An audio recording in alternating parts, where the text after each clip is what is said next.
Welcome my YouTube channel.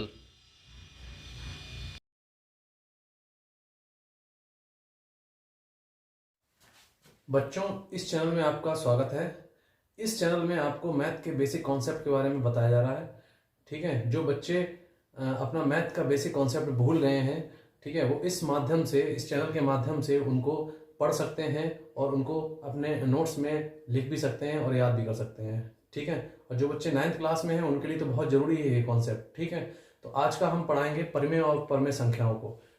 उनके अंतरों को समझते हुए हम परिमेय और परमेय संख्याएं पढ़ेंगे। सबसे पहले हम लिखते हैं परिमेय संख्याएं।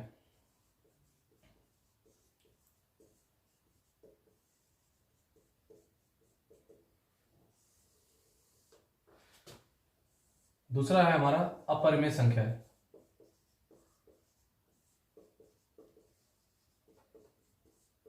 ठीक है, परिमेय संख्याओं को इंग्लिश में कहते हैं हम लोग रेशनल नंबर्स। क्या कहते हैं? Rational numbers.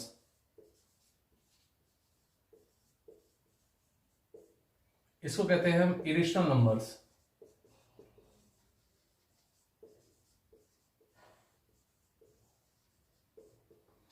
ठीक है, ठीक है, हम बहुत बेसिक और सटीक पढ़ेंगे, बिल्कुल। ठीक है, पॉइंट टू पॉइंट। देखिए, सबसे पहले परिमेय संख्याओं की क्या पहचान होती है। परिमेय संख्याओं की जो पहचान होगी उसी हिसाब से हम अपरिमेय संख्याओं की पहचान निकालेंगे। ठीक है, सबसे पहले परिमेय संख्याओं की क्या पहचान होती है। सबसे पहला पॉइंट है, वे संख्याएं जो P बटा Q, P बटा Q का मतलब होता है अंश बटे हर। ठीक है ना, अंश बटे हर मतलब न्यूमरेटर अपॉन डेनोमिनेटर। ठीक है, P बटा Q के रूप में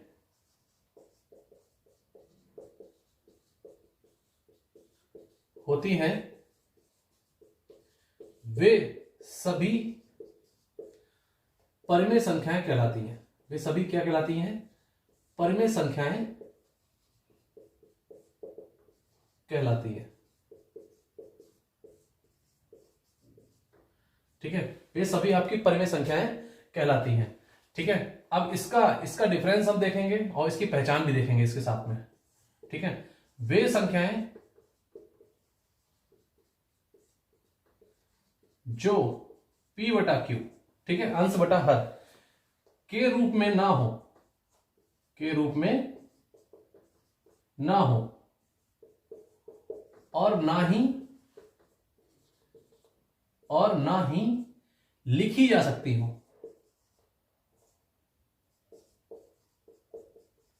लिखी जा सकती हो। ठीक है ना तो वो P बटा Q के रूप में होंगी और ना ही वो लिखी जा सकती हैं। तो आपकी वो क्या कहलाएंगी? वो आपकी अपरिमेय संख्याएं कहलाएंगी। वो आपकी क्या कहलाएंगी? अपरिमेय संख्याएं कहलाती हैं। ठीक है, उदाहरण देख लेते हैं। ठीक है, इसका उदाहरण देखिए। सबसे पहले इस प्रकार की 1/2 है, 2/3 है, 3/4 है, 4/5 है। ठीक है ना, 7/8 है। इस प्रकार की कई सारी संख्याएं हैं, वे आपकी परिमेय संख्याएं कहलाती हैं, क्योंकि ये अंश बटे हर में है। साथ में इसके साथ में एक चीज और समझ लेते हैं, क्या आपकी ये 0, 1, 2, 3, 4, 5 इस प्रकार की कई सारी संख्याएं हैं जो आपकी अभी इस समय बटे में नहीं दिख रही हैं आपको। क्या ये परिमेय संख्या नहीं है? बिल्कुल, ये भी परिमेय संख्याएं आपकी हैं। क्यों? क्योंकि इनके बटे में अगर हम 1 लिख दें तो इन संख्याओं पे कोई फर्क नहीं पड़ता है। इन संख्याओं पे कोई फर्क नहीं पड़ता है। ठीक है ना, इसके मैग्नीट्यूड में कोई फर्क नहीं पड़ता है और ये वैल्यू वही की वही रहती है और ये आपकी अंश बटे हर में भी बन जाती है, P बटा Q के फॉर्म में भी चेंज हो जाती है। ठीक है ना, तो हम कह सकते हैं वे संख्याएं जो P बटा Q के रूप में हो, या फिर इन्हें हम P बटा Q के रूप में लिख भी सकते हो। ठीक है ना, वे संख्याएं जो P बटा Q के रूप में हो तथा उन्हें हम P बटा Q के रूप में लिख भी सकते हो, वो हमारी क्या कहलाती हैं? परिमेय संख्याएं कहलाती हैं। और ये संख्याएं आपकी P बटा Q के रूप में ना ही होंगी, ना हम इन्हें लिख पाएंगे। ठीक है ना, तो इनका एग्जाम्पल अभी आपके समझ में नहीं आएगा, लास्ट पॉइंट में समझ में आ जाएगा। ठीक है ना, तो एग्जाम्पल लेकिन मैं लिख दे रहा हूं इसमें 1.12, 1 2 3, 1 2 4, 1 2 5। ठीक है, डॉट डॉट डॉट। ये भी एक पूरी एक संख्या है जो अपरिमेय संख्या है। ठीक है, इसका पॉइंट मैं आपको लास्ट वाले पॉइंट में इसके क्लियर हो जाएगा जब हम परमेय अपरमेय का तीसरा पॉइंट लिखेंगे तब ये आपको एग्जाम्पल बिल्कुल क्लियर हो जाएगा कि ये कैसी संख्या है, ठीक है ना। लेकिन ये क्या है, अपरमेय संख्या है आपकी, ठीक है। इसका दूसरा पॉइंट देखते हैं। दूसरा पॉइंट क्या है, वे संख्याएं जो, ठीक है ना, जो या फिर जिनका, जो या फिर जिनका वर्गमूल, ठीक है ना, जिनका वर्गमूल एक पूर्ण संख्या हो, ठीक है। वे संख्याएं जिनका वर्गमूल एक पूर्ण संख्या हो, पूरी वैल्यू हो, तो वे क्या कहलाएंगी, आपकी परिमेय संख्याएं कहलाएंगी। वे भी आपकी परिमेय संख्याएं कहलाएंगी, ठीक है ना, कहलाती हैं या कहलाएंगी, ठीक है। इसका एग्जांपल आपको, जैसे आपकी कोई संख्या है 4 है जो कि वर्गमूल के अंदर लिखी हुई है। आप सोच रहे हो ये अंडर रूट के अंदर है, वर्गमूल के अंदर है, तो ये परिमेय नहीं है, अपरिमेय होगी। नहीं, ये परिमेय है। क्यों? क्योंकि 4 का वर्गमूल कितना होता है, एक पूर्ण संख्या होती है 2। 4 का वर्गमूल क्या होता है, पूर्ण संख्या 2, इसलिए क्या कहलाएगी, ये एक परिमेय संख्या कहलाएगी। चाहे √4 लिखा हो, चाहे आपका खाली 2 लिखा हो, दोनों के दोनों क्या है, परिमेय संख्याएं आपकी हैं, ठीक है, रेशनल नंबर्स हैं। जैसे आपका अगला है 9। 9 का वर्गमूल सभी बच्चों को पता होना चाहिए, कितना है, 3, ठीक है ना। तो आपका वर्गमूल 9 और 3 दोनों की दोनों क्या है, परिमेय संख्याएं हैं, ठीक है। इसी प्रकार से और भी एग्जांपल हैं आपके, उदाहरण है 16 का 4, ठीक है। 16 का वर्गमूल करेंगे तो कितना आ जाएगा, 4। तो ये सब आपकी क्या है, परिमेय संख्याएं। अब देखिए अपरिमेय में देखते हैं, वे संख्याएं जिनका वर्गमूल करने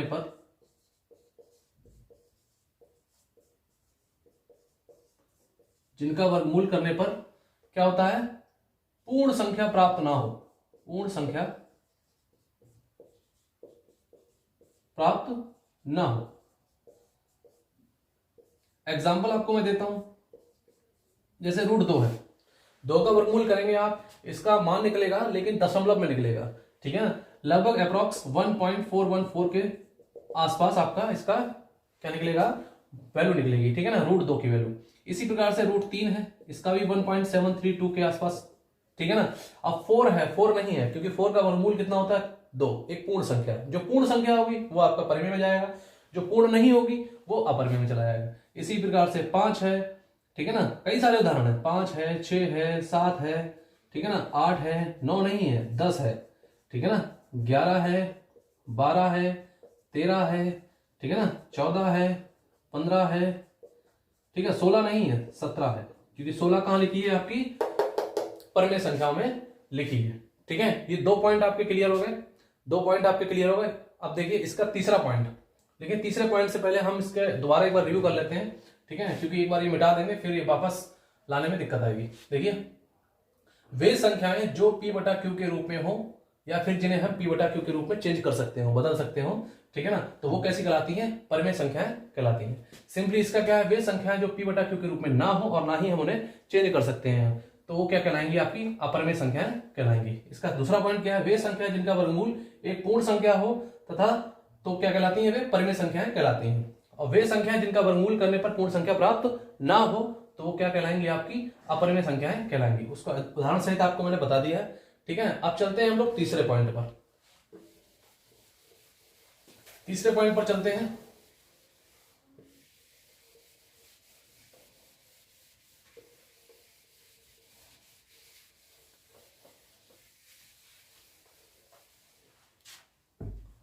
ठीक है, तीसरा पॉइंट क्या है, ये परिमेय था यहां पर, इधर आपका अपरिमेय। तीसरे पॉइंट को बहुत ध्यान से समझिएगा, तीसरे पॉइंट को आप बहुत ध्यान समझिएगा, ठीक है। तीसरा पॉइंट परिमेय संख्याओं में, परिमेय संख्याओं में तीसरा पॉइंट क्या रहेगा हमारा, देखिए इसमें 2 कैटेगरी की चीजें आएंगी, ठीक है ना, समझ लीजिए। वे संख्याएं जिनका दशमलव प्रसार, दशमलव प्रसार का मतलब होता है कि जब संख्याएं हम किसी से डिवाइड करते हैं तो पॉइंट के आगे, दशमलव के आगे जितना उसका प्रसार होता है उसको हम दशमलव प्रसार कहते हैं, ठीक है ना। वे संख्याएं जिनका दशमलव प्रसार कैसा होना चाहिए, शांत या अशांत आवर्ती, ठीक है ना। वे संख्याएं जिनका दशमलव प्रसार शांत है या फिर अशांत आवर्ती का है, ठीक है ना, तो वो संख्याएं आपकी क्या कहलाएंगी, परिमेय संख्याएं कहलाएंगी, परिमेय संख्याएं कहलाएंगी। इसमें देखिए वे संख्याएं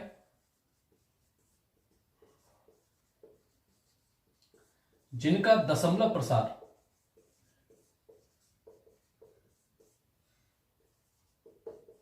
अशांत अनावर्ती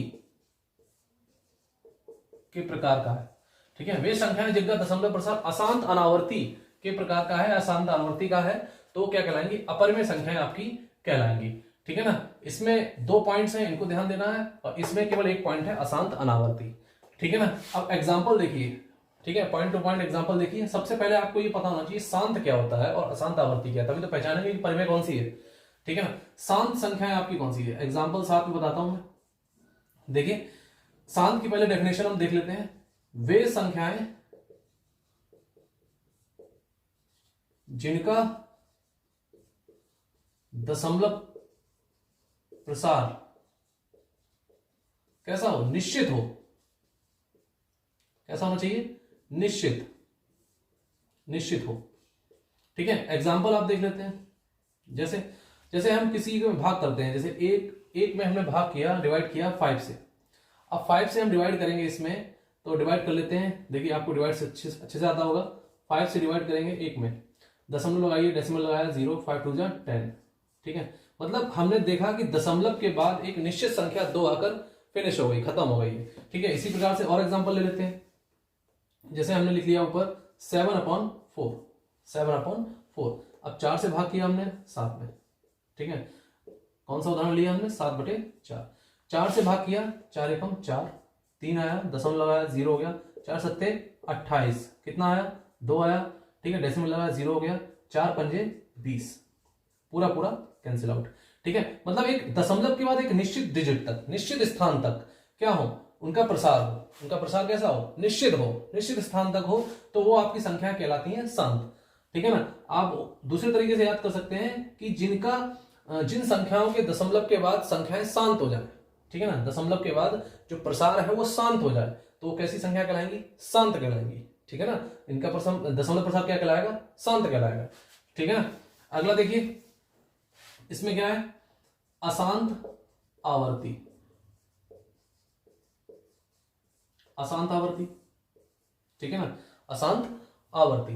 अब देखिए ध्यान से, इसमें क्या होता है, वे संख्या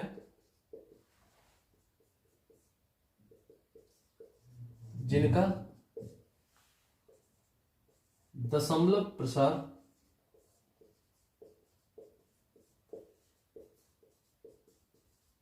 अनिश्चित हो तथा वह किसी क्रम को, वह किसी संख्या के क्रम को, है ना, संख्या के क्रम को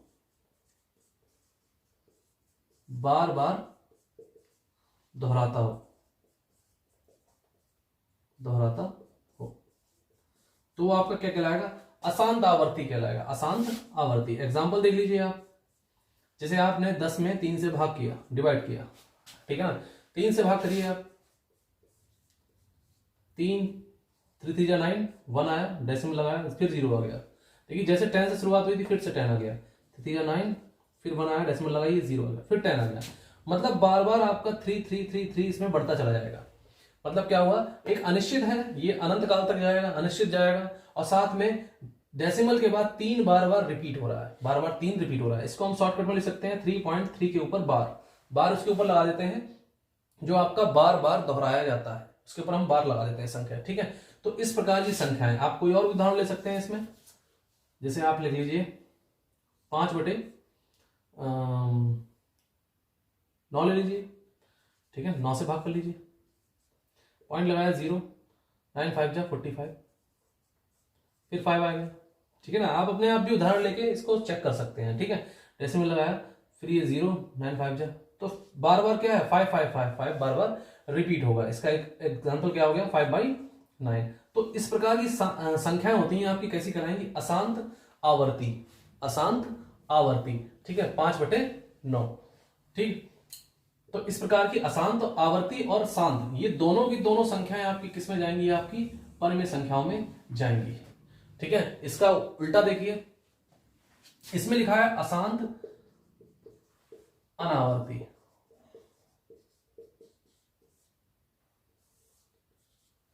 अशांत अनावर्ती, ठीक है ना, ठीक है, अशांत अनावर्ती। इसमें वे संख्याएं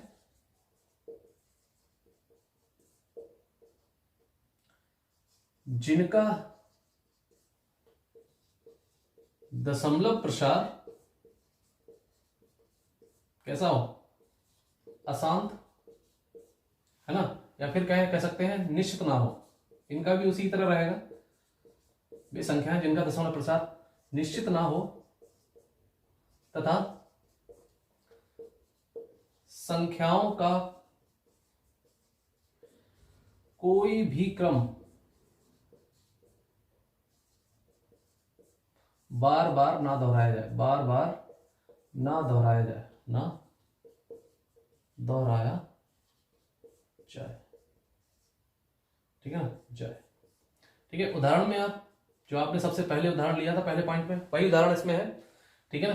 तो देखिए आप कोई भी ले सकते हैं उदाहरण, 1.123 1 2 2 1 2 2 2, ठीक है ना, 1 2 2 2 2। देखिए इसमें नहीं दोहराया जा रहा है, क्यों, क्योंकि वन के बाद दशमलव के बाद देखिए क्या आ रहा है, पहले 1 2 आ रहा है, फिर 1 2 2 हो रहा है, फिर 1 2 2 हो रहा है, फिर 1 4 टाइम्स 2 हो रहा है, ठीक है। तो इसमें कोई संख्याओं का क्रम नहीं दोहराया जा रहा है, और संख्या का दशमलव प्रसार कैसा है, निश्चित नहीं है, निश्चित नहीं है, ये अनंत काल तक ये भी जाएगा। लेकिन इसमें क्रम क्या है, बार बार ना दोहराया जाए, बार बार ना दोहराया जाए। लेकिन अशांत आवर्ती में क्या है, बार बार क्रम को दोहराया जाएगा। ये दोनों लगभग सेम है, लेकिन अंतर केवल इतना ही है कि ये भी अनिश्चित है, ये भी अनिश्चित है, और ये भी अनिश्चित है, ठीक है। निश्चित ना हो और अनिश्चित एक ही सेम चीज है, दोनों अनिश्चित है, लेकिन अंतर किसमें है, ये इसमें संख्याओं का क्रम बार बार दोहराया जाएगा, इसमें संख्याओं का क्रम बार बार दोहराया नहीं जाएगा। तो इस प्रकार की कई सारी संख्याएं आप लिख सकते हैं, जैसे आप 1 0 1 0 0 1 0 0 1 4 टाइम्स 0, है ना, इस प्रकार से कई सारी संख्याएं लिख सकते हैं।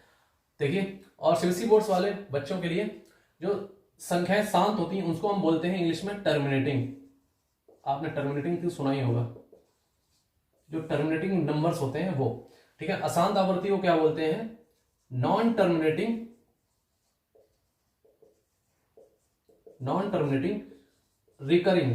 रिकरिंग वैल्यूज, ठीक है ना, non terminating recurring values.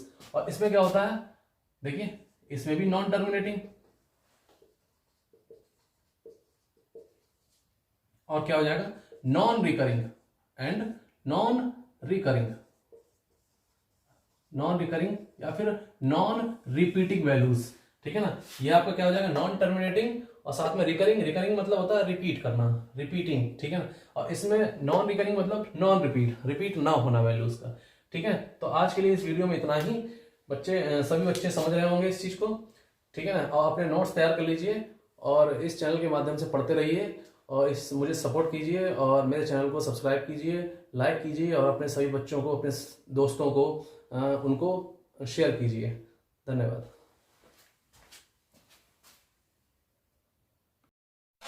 Video को लाइक शेयर सब्सक्राइब करें।